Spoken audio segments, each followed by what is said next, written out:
দেশ নেত্রী বেগম খালেদা জিয়ার নেতৃত্বে জনাব আমানুল্লাহ আমান কেরানীগঞ্জের চরকুন্দুলিয়া গ্রামে নতুন গ্যাস বাংলাদেশের একটি গুরুত্বপূর্ণ প্রাকৃতিক সম্পদ।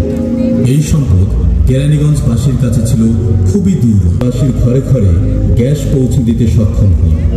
ক্ষমতা গ্রহণের পরপর কেরানীগঞ্জে 47,500 করে।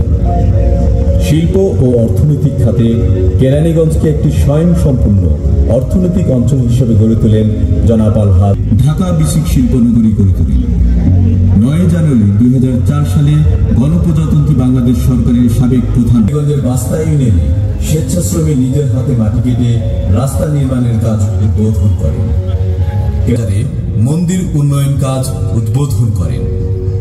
জিঞ্জিরায় 3000 থেকে 8000 লাইনের ডিজিটাল স্বাগত বক্তব্য পেশ করার জন্য সবিনয় অনুরোধ করছি জনাব তালুকদার মোহাম্মদ নুরুল আলম স্যার।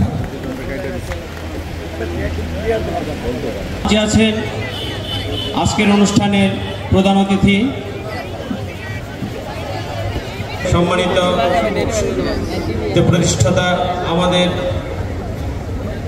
সাবেরা আমান ম্যাম উপস্থিত আছে। শুধু আমাদের এই প্রতিষ্ঠান ছাড়া সেটাও আলহাজ আমানুল্লাহ আমান স্যারের দৃঢ়তা, এটা পরিবর্তন করতে সাংস্কৃতিক প্রোগ্রাম উপভোগ করার জন্য অনুরোধ করব এবং সবাইকে ধন্যবাদ।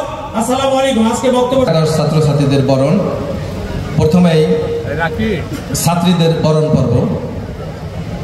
71 বিদ্যুৎ জ্বলেনি 91 সাল আগে, রিভার ক্রস করে আমরা বিদ্যুৎ আনাইছি। আজকে এইভাবে কাজ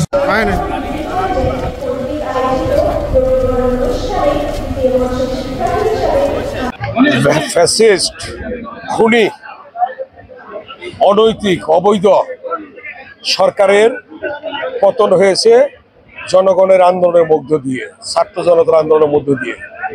মাননীয় প্রধান উপদেষ্টা অন্তর্বর্তীকালীন সরকার প্রধান তিনি বলেছেন আওয়ামী লীগ নিষিদ্ধ, আওয়ামী লীগের রাজনীতি নিষিদ্ধ, তাদের কোনো রাজনীতি করার অধিকার নাই।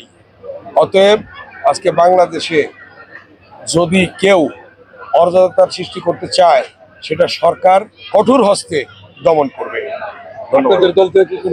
কঠোর হস্তে দমন করবে, সরকার করবে।